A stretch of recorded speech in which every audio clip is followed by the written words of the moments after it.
Well, hi everybody. Thanks for joining us on Logistics Executive TV. Today, I'm very pleased to be talking with a young lady who has an area of specialization that I'm very interested in and is very topical and very trending, especially in the US at the moment. But she's not in the US, she's actually in the UK, and it's my great pleasure to introduce Grace Mosuro. Grace, welcome to the show.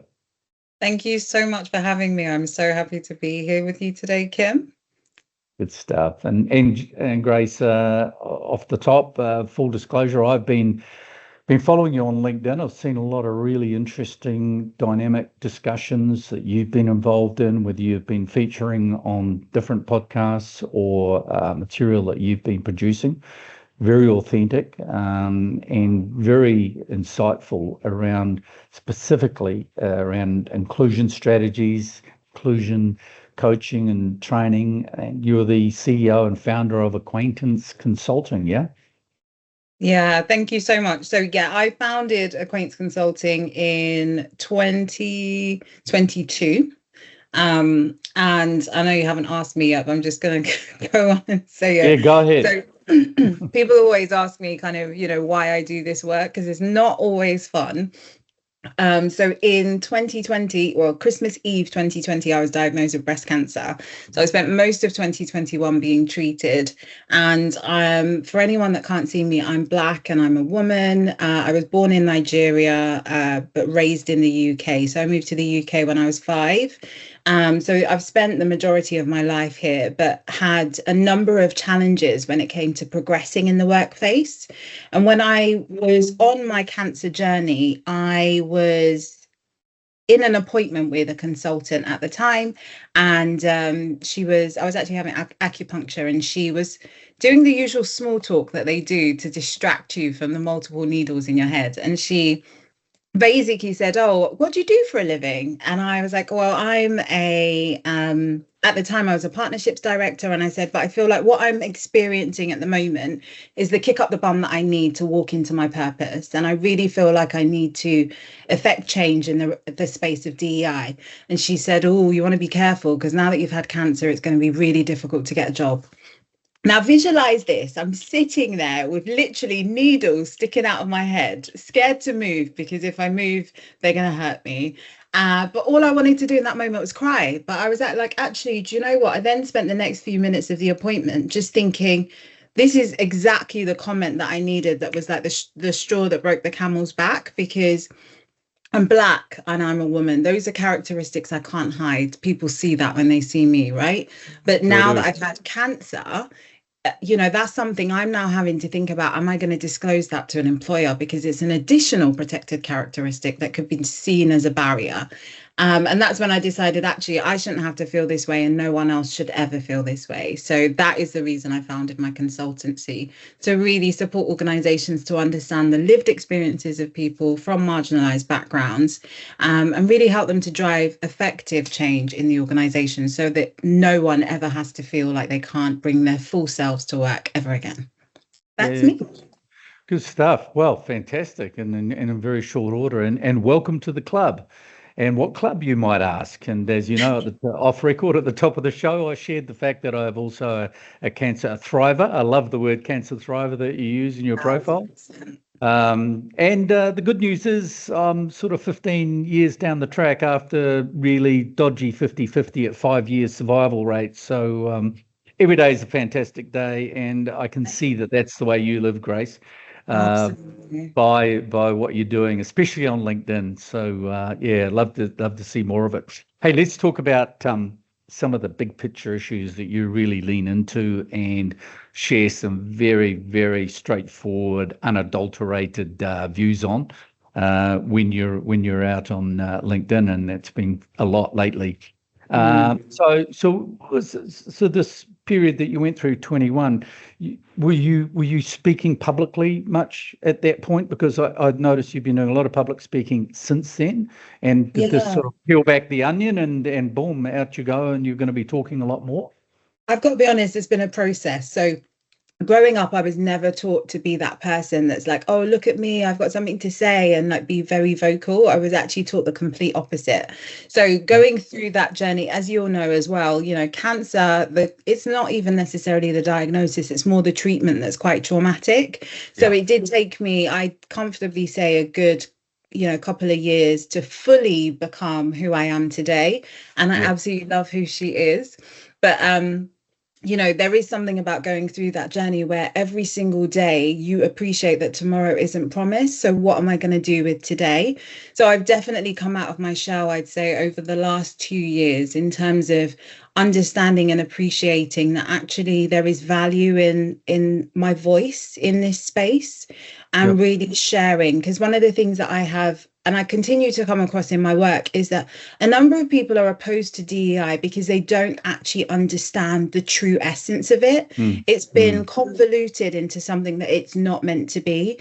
DEI is essentially about creating a world and a workplace where every single person can be free to be who they are without any barriers in their way.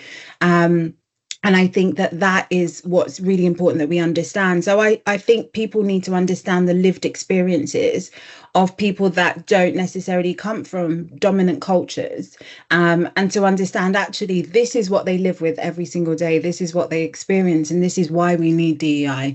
So I talk a lot about kind of my experiences growing up in the UK, some of the things that we see in kind of the States at the moment. We had the race riots in the UK. In August of last year, and we call them race riots, but riots implies that there's two sides fighting against each other. That wasn't what we had in the UK. What we had in the UK was black and brown people being attacked in the streets purely because of the color of their skin, and they weren't fighting back. So I think it's so important that we just give visibility, because as we all know, the media isn't always accurate. So I do the best that I can with the tools that I have to really just be authentic and share what's really happening, and empowering people to want to come into this space and affect change in the areas that they can.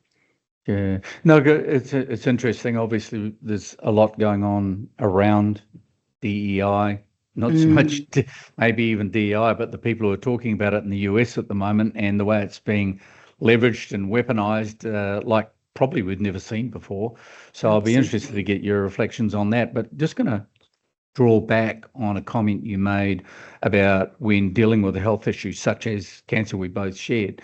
And I reflect back 2009 when I was first diagnosed, and I shared, and I'm a little bit like you, I'm quite vocal. I tend to talk as opposed to, you know, holding things back.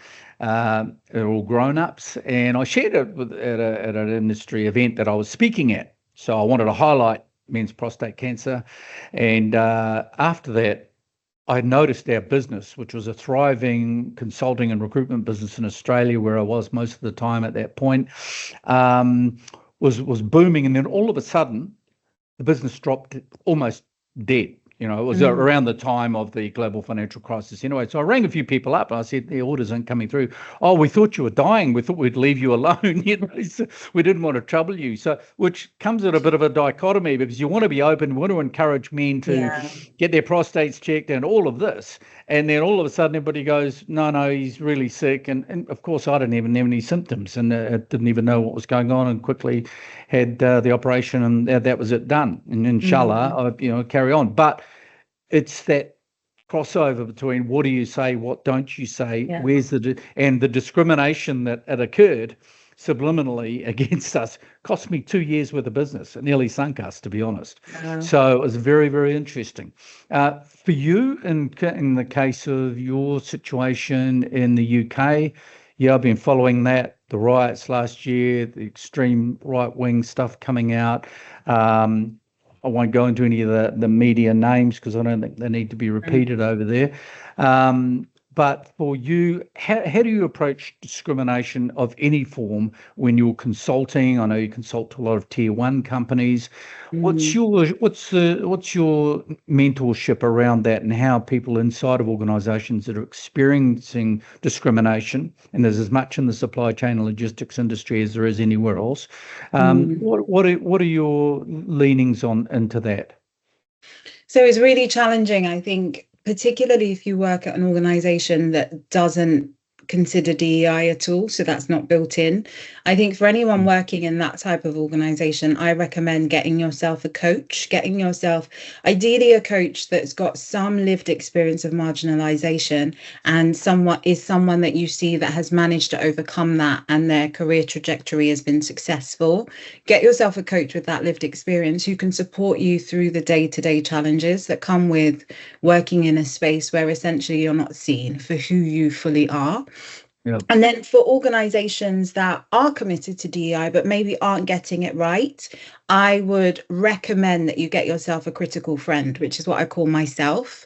A critical friend that's able to come in and help you look objectively at what your aspirations are, but where you actually are today, and help you to really hone in on actually, why are we committed to DEI? How does this align with our organization's objectives and with our people? And what do our people actually want to see from us around this? What have we done in the past that hasn't worked? And how do we make sure that what we deliver going forward is actually aligned to what our business and our people need? So really go in and support organizations to do that deep dive. And that is my recommendation. I talk so much to people, and I will, by God's grace, get people to see this, is that if you don't have a strategy behind anything you do in business, it will fail. It's as simple as that. And I know that personally as a small business owner who is, sometimes very airy-fairy about things, there needs to be a strategy that sits behind everything, particularly inclusion. When we think about the most successful organizations, they're usually the most successful because they've got amazing people. And DEI is all about your people. So what is your DEI strategy? How does it align to your organization's overall strategy? And how is it going to make your people happy, make them want to stay, make them want to perform, and make you successful, essentially? So that's the kind of the advice that I'd give to organizations on both sides of the spectrum and individuals within them. Sure. So it's interesting. I've heard you talk about allyship in particular, and you just talked about a little bit about it then about myself, and being an ally to yourself as well. But for organizations that you're going into, what sort of strategies do you deploy, and coaching do you give, and knowledge sharing do you provide to people inside of an organization where there is subliminal or systemic discrimination of any particular sort, about how to overcome that hurdle and to get things being discussed about and how to change behaviors? So I really encourage, it's really difficult for people that aspire to be allies to understand what's needed of them if they don't really understand what's going on. So I really advocate and encourage organizations to create or to turn themselves into listening organizations. So I traditionally offer and encourage employee listening groups or lunch and learns, whatever you want to call them. And we can use those as opportunities to just have really honest conversations. I remember the first and only time in my corporate career in the United Kingdom where I was given space to talk about my lived experience as a Black woman in the UK. That only happened in 2020 when George Floyd was murdered. There's never been space like that for people in the UK to talk about their lived experience, particularly Black people. But the transformation that we saw within my organization, within a number of organizations in the UK, because they started to create those platforms for people to share really honestly, and just the activation that we saw in allies. There were people that were literally just blown away by the stories that were told from their Black colleagues about what they experience on a day-to-day, what they have experienced in their lives. And they were activated. They were like, this is wrong. And I am going to do something about this in my capacity, whether it's speaking up for you in rooms that you're not in. So if someone's talking about an opportunity that I know that you would be perfect for, I will be the one to drop your name in and to really sell you for that role. Whether it's, witnessing a microaggression and previously you didn't understand what the big deal was, but now you get it, and then being able to call that out and say, actually, that's inappropriate, or not laughing when something inappropriate is said, things like that. So we as human beings, we don't know what's required of us until we are told what's required of us. And in order to get that knowledge, we need to have those listening spaces. And I'm really big on creating safe spaces because I talk, DEI is challenging. It's not comfortable. The reason it's still not comfortable, though, is because we've avoided talking about the heavy stuff for a long time. So I'm really advocating and encouraging organizations to have these conversations more often and create space where DEI just becomes a given. We're talking about this stuff all the time. For years, we've been talking about things or misogyny, things that women have experienced in the workplace. But only over the last year have we started to talk about misogynoir. What is the Black woman's experience? She's a woman and she's Black, the layers that come with that. And just having those conversations, the impact that's had, the allyship that's created amongst women of different races as well, because we get it now. So those are the things that I really encourage. As an organization, in order to affect the change that you really want to affect, you need to understand what's actually going on with your people. What are they experiencing on a day-to-day, and how can you and your initiatives help them to just have better experiences at work and also in their personal lives? One of the knock-on effects of ineffective DEI strategies is that discrimination continues to occur in organizations from the recruitment phase all the way up to progression. And then the knock-on effect that can have on the quality of life of people who maybe aren't paid as well as they should be because of that discrimination, and how that can impact their families and their livelihoods, etc. So it's really important that, we just have those listening spaces to really understand some of the challenges that are occurring and how you as leaders or individuals within your organizations can step up as the allies that your colleagues need. Yeah, awesome. Well, I've taken a number of things from that. And of course, as we said a bit earlier on, DEI has probably never been as high on the agenda, particularly in the US, as it is now, from a political perspective, if you like, not only from a political, but also from a social perspective. So that's going to be an ongoing story. And I think the new administration in the US is nothing if not interesting to see how a number of these things are going to play out. And I don't mean to be flippant by that. It's just that, the discussion and the conversation is now going to heat up on every angle, I think, or especially in regards to DEI and a number of other issues as well. I wanted to just grab you on where you see the emerging trends and challenges that you're predicting in the short to medium term ahead in the DEI landscape over the next few years, and what are they, and how should organizations prepare? I mean, you've talked obviously about getting a coach, a specialist in to work with the organization, which makes a lot of sense to me, certainly in the whole people industry that I've been in now for well over 30 years in recruitment. But yeah, how do you see organizations preparing themselves? Well, what are the trends more specifically that you see? I think what we're seeing at the moment, and what we'll continue to see probably over the next 12 months, is organizations essentially choosing sides. I heard recently that Google have also announced that they are pausing any DEI hires, etc., in the organization. So we'll see more organizations kind of drawing a line in the sand and saying kind of where they sit. But we'll also see organizations saying, actually, no, we are fully committed to this. This isn't just something that we did for publicity purposes. We genuinely believe in this, and we will stay the course. And I think what that will do within organizations is, the organizations that are stepping away from DEI or will step away from DEI in the coming years are going to see huge disengagement from their employees, because organizations will continue to be diverse. I think they're going to see huge levels of disengagement. They're going to see increased discrimination, because one of the big things that I think is so important to recognize now is the messaging that goes out to people within organizations who don't like DEI because they feel like it's a threat to them. If organizations are publicly stating that they are stepping away from DEI or pausing their efforts or not spending any money on it, what that does, and what we saw in the UK, is it emboldens people that maybe don't have the best intentions.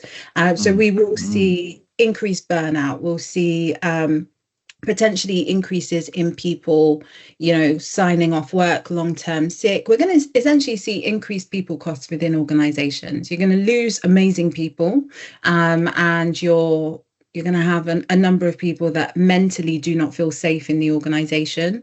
I think those are going to be some of the challenges that we'll see over the next couple of years. But I also think that we are going to see some really powerful initiatives and commitments come through from organizations who are committing wholeheartedly to DEI going forward. And we'll really see those organizations shining and supporting people in a way that we probably have never seen, because right now it's needed. I think that we have a great opportunity, and it's just a shame that it is going to come out of, potentially quite a troubling period of pain for some people who have lived experience of marginalization. But I do think this is a real opportunity for us to just do better. We're going to see a lot of people in pain. We're going to see, like I said, increased turnover within organizations. And money talks, right? So businesses are going to see what's happening within their organizations financially as a result of either committing to DEI or not committing to DEI. And I think that evidence is really going to support the work that I do going forward, because we know for a fact that DEI drives organizational performance and success. And I think the organizations that get that will continue to thrive, and probably, thrive in more of a way than they ever have. And in the short term, we'll see, some individuals within organizations that are pulling away from DEI really, really struggling, and potentially leaving those businesses. So those are some of the trends that I see over the coming years. Brilliant. Yeah, well, thanks for sharing that. Some really interesting reflections there. I guess what I was thinking about while you were just really going through those key points was the fact of again, what are the customers going to be doing? I think most of what we've seen, publicly listed information, publicly listed organizations on LinkedIn and TikTok and everywhere else over the last few weeks, because of the emphasis of what's happening in the US. Is these massive publicly listed companies taking those sides that you talked about. In fact, it's dividing communities. It'll no doubt be dividing companies, and it's a lot of it, I think, is going to be played out by what does the customer say? How are the reactions? And we're seeing some of that play out with some of the big FMCG companies and retail companies in the US at the moment. Absolutely. Wanted to throw to you about if members of our audience are interested to, be change makers, have an impact on their organization or their community for that matter. What is one thing that you as a coach, as a leader in this space, as a specialist, what would be one thing that you could say to people that they could do to take action to help contribute to making a more inclusive company or a more inclusive community around them? What's one thing? So it's quite a long one thing, quite a detailed one thing, but essentially we need allies now more than ever within organizations. And in order to be an effective ally, I would encourage anyone listening that wants to be one to have a look at their network. Look at the 5 people that you have in your network, your 5 closest people, not speaking about family, and think about what do they look like.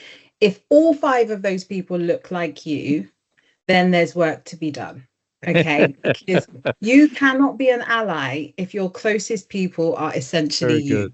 Right? So I'd really encourage you to think about, how do I transform my network of 5, my closest 5 people? How do I make sure that is more diverse, right? And that network informs me of the role that I need to play as an ally in my organization and in my society.